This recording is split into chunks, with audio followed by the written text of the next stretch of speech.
Hello ladies and gentlemen, it's time for part 3 of Day 9 Daily number 535, where we learn to be a better gamer and our hair is exceptionally poofy because we need to use more conditioner. In part 2, in the second half, we especially looked at how this Roach Hydra was going to fare against a player who was aggressive with Marine Marauder Medevac in the mid-game. That's not as popular nowadays. Generally the Hellion Banshee delay style or the Bomber style is kind of the norm, but this is kind of getting a comeback. Now that everyone's like, dude, Zerg, there's like no Terrans ever beat Zergs, and all Terrans are doing the same style except Polt, who's being aggressive, and he's winning. And this is the style that we're seeing Ganji use in this game. So, in this particular circumstance, we see Ganji getting shoved back, and let's see not just how... Whoa, easy speed Hydralist. We see not only some of the benefits of this, that we can shove back, and with our counter shove, 2, we take another hatch, no big deal. We're getting a Hive, but I want to emphasize that this is kind of a vestigial Hive. And we are getting this infestation pit upgrade, the pathogen glands for the infestors, but we don't really have a ton of gas up in the bank. I will note that you never have to do this. You never, ever have to try to bust on up and win the game with that little push there. It's very easy to throw away everything and for you to regret ever making Hydralists, Don't target, if you're totally boned with your Hydra army, target tanks and medevacs, because those can't be healed with medevacs. If you target Marines, you're just gonna die. So again, I call it a vestigial Hive because we clearly don't have the resources to do anything with it other than get ourselves 3/3 upgrades, which is an excellent, totally fine and dandy reason. Now, once again, we're seeing Ganji fall into this trap that pretty much everyone falls into if they're up against a surprising style. Ganji is going for drops because this is what works really well against a player who's doing normal Zerg play. This is not going to work well against a player who's going frickin' damn Roach Hydra. What's cool about getting the infestors is that we were building largely Hydralisks. And remember how it went Hydralisk Drone at around 9-10 minutes, and then it went Hydralisk Roach? Now it's going to go Roach Infestor. These are all ways that we're helping to manage our economy, so we're not burning too much of one resource. I mean, yeah, his money's a little high and he needs to spend it, but this is the transition to make, and of course to spend a little bit of extra minerals on this sort of thing. But in this position, just a couple of infestors works amazingly. With Ling Infestor, you kind of go frickin' bonkers. Wait. Is the sound bad? Is the sound crackly? My mod just messaged me. Oh. So everything is fine. It's fine? Oh my god, mod. Oh, the show is live, mod. Oh my god. Oh no. Oh no. Actually, that's not her fault. That's my fault. I got confused and I paused the show. You guys, I just need more conditioner. That's the problem. If I had more conditioner, I would have been so much more smooth. See how the punchline came back around? It's quite funny. What were we talking about? That's right. With normal Ling Infestor style play, the more... In Ling Infestor, infestors are like bacon. Way too much is almost enough, right? You can't have too many infestors. With this style, you also can't have too many infestors, but you don't need a ton of infestors. With Ling Infestor, you need a lot of Lings and like 6, 7, 8 infestors to be in okay shape against a lot of that mid-game.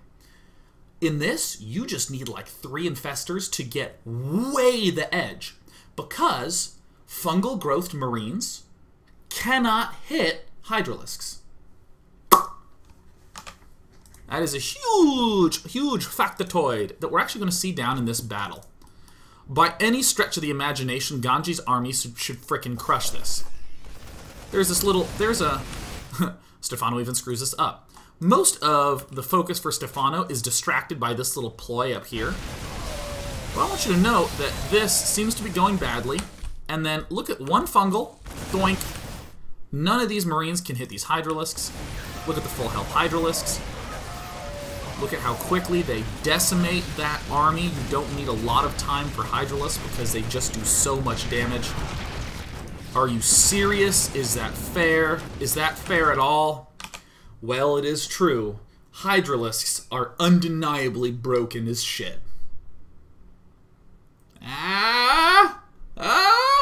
Can I make a strategy post in a forum now? I don't need to. I own a forum. Power. Right? You see, that's an emphasis of the Hydralist that people like to discard as this absolutely god-awful unit. We see that, wow, with 1 fungal growth, the Hydralist does the unthinkable. Hydra, so imbalanced! Oh! Now, Ganji does some cute micro. Roaches come in. I will wholeheartedly agree with anyone who says that roaches are far and away the most illusionary unit. They'll always convince you that they're really good, and then you'll lose like 40 of them amazingly against all odds. But yeah, you don't need a lot of Hydralisks to really tip the balance in your favor. And just 1 or 2 fungal growths, and you're in good shape. And look at this. We end up having these carapace upgrades and that sort of thing. It's all going well. And yet again, after we crush a push, we have hard snapbacks. Snapping back is the idea of after an opponent's attack fails real bad, you just snap back right into his face and bludgeon it. Brutally, with roaches and zerglings. Infestor Broodlord, a Terran player can lose his whole army, and the Broodlord and Infestor are still going to take a century to get cross-map. But with this Roach Hydra force, if your opponent messes up even a little bit, you just punish him hard. You smack him down right in the face. Now, I will note a way to potentially improve this play would be to begin the Zergling speed upgrade at layer tech, and to add on another evolution chamber and start upgrading melee. So that way when the Hive comes up, we can just go for mass Ling Hydra Roach with some Infestors and begin the transition over onto Ultras. And also never forget that this is an incredibly potent upgrade, this Adrenal Gland upgrade. But that's fine. Stephano's going to make slow Lings at the 17-minute mark, and they're going to win in the game. Throwing out a pair. Throwing out the pair. Who said Hydra weak? In French, Hydra is pronounced Hydra, and in French, Hydra is pronounced Hydra. So that's a pun. Now that the laughter has subsided, because I know you all loved it. You think that's so funny. At this point, no one actually got this in the audience because it was in Austin, Texas, where the French population is not. I would say it's not particularly notable. And it actually looked like Stephano was like schizophrenic. He's like invading in there, and all of a sudden out of nowhere he's like, "Who says milk's bad for your health?" And it's, I thought we were playing StarCraft. What's wrong? Who says you can't pet a burning dog? Stephano, they just never pet a burning dog. That's a famous Confucian quote. But either way, Stephano's just building a lot of Hydralisks. His economy's a little bit floozy. It's not so amazing. But that's fine, he's just building a lot of Hydralisks and winning the game. Okay, so what I want to do now, before we end up taking questions, is just to note one final little thing. I'm going to, first I'm going to lag out and lose some frames. And after that, what I want to do is look at this game from Bomber. Let's see here. Lone Star Clash. This is a game between Stephano and Bomber, also on Ohana. If you look at Day 9 Daily number 530, that's the Startail Bomber Daily. And what Bomber ended up doing in or what we ended up seeing from Bomber in those games, is that Bomber, rather than doing Hellion Banshee and then doing the huge 2-2 timing attack, in other words, rather than Bomber... Where's my mouse cursor? There it is. Rather than Bomber doing like Hellion Banshee stuff here, he does all Marine tank defense. So in fact, Bomber's play looks a little bit more like this, where it comes kind of low, like right here. He does all that. It's super defensive, and Bomber emphasizes this swing up super duper hard in his push. But a reasonable question is, since Bomber has been doing this style so effectively, and since I have noted that his style is very effective, how would it pair up against this Roach Hydra style that we just saw? Totally reasonable question.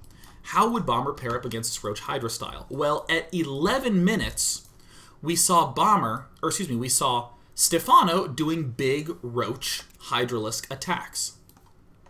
Bomber is more than equipped to deal with that. This is already walled off. We have siege tanks set up. We even have some Marines back here.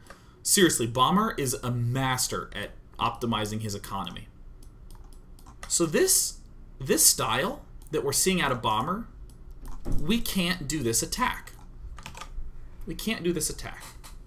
So, this seems like a problem, right?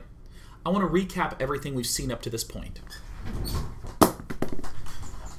In the first game that we saw, we looked at a standard Terran play. Hellion Banshee to delay, powering and getting upgrades for a long time, and then boom, huge late game attack. Stephano hits the Terran right when the Terran is powering, right when Terran doesn't really have that much defenses, and we saw Stephano wreck his opponent. We saw in the second game against Ganji, Stephano going Roach Hydra, used it to defend against this classic mid-game aggression. And then the instant the mid-game aggression started to not really be able to do any aggression, it started to retreat, Stephano instantly counterattacked, same story again, busted down the front, seized control of the game, and even took a 4th base. And now, what's going on? We're seeing Bomber do this incredibly solid defense. Clearly no attack is going to be able to break through this. And Bomber is not even going to attack us at the 14-minute mark, or until the 14-minute mark. So there's no way that we can crush an attack with Roach Hydralisk and get an advantage that way. So what on earth do we do? Here's my proposed solution. When do you end up getting your layer with the style we saw from Stephano? At around 8 minutes and 30 seconds. Or maybe 9 minutes if you wanted to wait 30 seconds. Around 8:30 or 9 minutes. And what did we see in the very first game? We saw Stephano step in and scout his opponent. He just waltzed right in and looked at what was going on. If you see your opponent getting ready to attack you or doing a standard Hellion Banshee style, do what you saw in the first 2 games of this daily. If he is doing an ultra defensive delay forever style like what Bomber does, just get your Hive immediately. You can start your Hive at 10:30 or 11 minutes. That means you will get your Broodlords out by 14:30 or 15 minutes. You will have no big Infestor Ball to defend you, but you don't need a big Infestor Ball to defend you, because he is not going to attack you until 14 or 15 minutes. If he tries to move out, you have upgraded Roaches with speed. You can delay and build a lot more, and then you're okay. However, if he is going for a super mega 14-minute push, just go for your Hive immediately. And there's literally no really comfortable attack for the Terran to make. Maybe he could pull one off, but he is not going to be able to pull that off profitably. So yeah, you don't need a ton of Infestors in the mid-game. You just go straight for it. Great. And in fact, it actually makes me wonder if you could go straight for Hive and go straight for Broodlords and go for Roach Hydra Broodlord in that circumstance. But you can probably just go for the whatever. All right, let's take some questions from chat. But say any question you so want, and I will use the infamous Markio question grabber. Oh crap! What's the URL for that? Marky, I can't remember the question grabber thing. There's going to be a daily tomorrow. There will be nothing on Friday. There will be nothing on Sunday. I'll see you on Monday. And that week, like, there's a 90% chance that we will have Day 9's day off where I will play some other game, some non-StarCraft game. And I promise I'll wear conditioner. Good. Good. Good. Huh. Ferdehers, which is I think how you say it, or it's Fire Dr. Hive says, Day 9, how do you deal with Roach Hydra? How would you deal with Roach Hydra? Well, the typical way that people deal with Roach Hydra, well, actually, let me just say in general, a lot of the reason why it's working is that the Terran players are working with these assumptions that, oh yeah, this is the time where the Zerg players really going for aliens. This is the time where the Zerg player should be going for Infestor and going for his Hive tech. So I'm just going to blindly attack into it. Or it's more like, I see he's going Roach Hydra, and I always attack it this time, so I'm just going to attack it this time. With Roach Hydra, it's a little better to keep your army tightly packed, to wait a little bit longer, favoring Marauders a little bit more. Marauders and tanks are really excellent, de-emphasizing the Marines some. It might work for you to go straight mass Marine tank, but the broader concept is just wait a little bit more. With a player who's going Ling, Infestor, and eventually teching up to Hive tech, you can do things like split your army up, and the Infestors have trouble splitting away. Sure, Zerglings can go into one location, but then you can like wedge your units back and kill off more Zerglings and win efficiently. If he has Broodlords, you can do drops all over the place, and it's really difficult for a Zerg player to deal with. Most of the time, the Terran player has the faster army, but with Roach Hydra, you have the slower army straight up.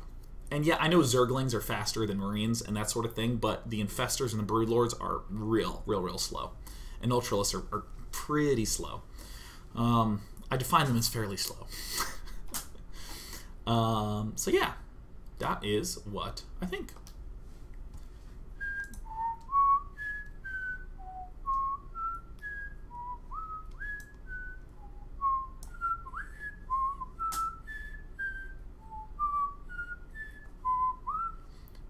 El Redito says, Day 9, doesn't the idea of snapping back conflict somewhat with the Artosis principle of getting more ahead when one is ahead? If so, why does this policy work? Is there a metagame reason for that? Let me just define both of those terms in case you haven't heard it. The snapback, or a snapback, is the idea of when you crush an attack, then you swing back and you attack. Just sort of like snapping back into action. Or for instance, if like a Terran player is trying to drop you in 3 places and you're like, defend, defend, defend, defend, I held it off, boom, and there's a huge thrust back to apply a little pressure. That's just a word. Snapping back means that you're defending, or you do a defense and then you swing back to attack. I'm not arguing that a snapback is good or bad, but I will say that some plays have more effective snapbacks due to their speed and what your composition looks like. Roach Hydra is particularly effective because it is a fast army and it's really good at direct engagements. If you have only Zerglings and you defend an attack, that's a very weak army to do a counter with because it's melee, and the defending player will likely have buildings there. Infestor Broodlord is very bad at a snap-back attack because they're really, really, really slow. So it's kind of one of those conditional things where if you have a good snap-back army, at the very least, approach the player. At the very least, approach the player. And then make a judgment call. It's the Artosis principle is the idea that when you get a lead, don't try to end the game. Try to extend your lead, or try to maintain your lead. If you kill off a huge army, don't try to go kill him, try to take another base. So this idea of snapping back, it's actually sort of independent of the Artosis principle. What we saw Stephano do is he held off his opponent's attack, and then Stephano expanded. That's that sort of Artosis principle of when you get ahead, get more ahead. But then we saw Stephano walk up and just look and go, can I hit this base? Oh, I can, great. And then moved in and did a whole bunch of damage. That option is available to him. What you'll probably experience trying this out is you'll walk up with your units and you'll go, oh, that guy has like 5 tanks. It fires once and kills 3 roaches in the front, and you're just like, okay. And then you back away. And nothing was really lost. Let's take one more question and then let's close this damn show! Yeah. Tom Sue, great question, day 9. I recently got back into StarCraft 2 and forgotten most of the things. How would you approach trying to get back into actually understanding the game rather than just getting points on the ladder? I cannot wait to give you my answer to this question. Alright, ladies and gentlemen, get ready for my thoughts on getting back into a game after having a break. If you've had a long break, first of all, you're going to feel overwhelmed. Oh my god, I was on Christmas vacation. I was in a snowy cabin in the woods reading books. I didn't even touch a mouse. What do I do now that I'm on internet? Step 1. Go play a fun game. Play some mana battles, man. Play some 3v3s with your friends where all you're doing is cannon rushing. Do some 2 vs 2s just to have someone to chat to while you play. Play Nexus Word Wars. Play Star Jeweled. Do something that's fun, alright? For God's sake, have some fun. And what'll happen is you will maybe play for 1-2 weeks, something like that. And then your hands will start getting used to it. And some skills will begin coming back. You play mana battles or 4v4s or 2v2s. Even if you're dicking around, you're going to start looking back at the supply. You're going to start remembering to build workers. And you get all that nice warm-up refresher out of the way. And then, once you have done that, then look at some strategies and just straight up steal them. Just steal the shit out of some people's strategies and just do that. Just go do that and look to that player for reference as to what they do in various situations. Choose someone where there's a lot of replays available. If you choose someone like Nestea, not a lot of Nestea games available. If you choose someone like, I'm going to choose Baby Knight. He streams all the time. You can watch tons of games of Baby Knight. He's been in a lot of recent tournaments. You can get a lot of his replays. He posts replay packs on frickin' TeamLiquid.net. Go look at Baby Knight. That's the sort of thing that I would suggest doing. And then to start chipping away. But remember, never try to push into going right onto the ladder to accumulate points until you're at least feeling good and or enjoying clicking buttons and playing the game. Because it's a lot like exercise. If you're like me and have become a...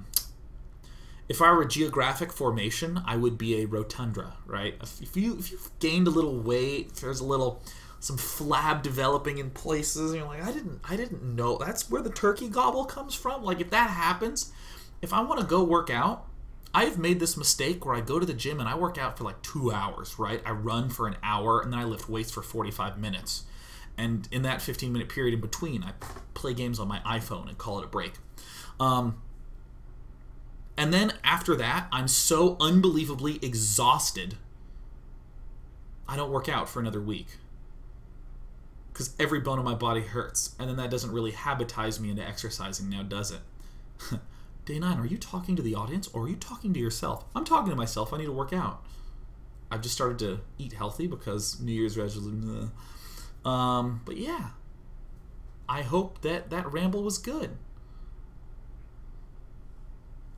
That was fun. I'll see you tomorrow. I haven't posted a topic on the website because I'm awful, but I'll see you tomorrow, 7 p.m. for daily number 536. Have a great day. Woohoo!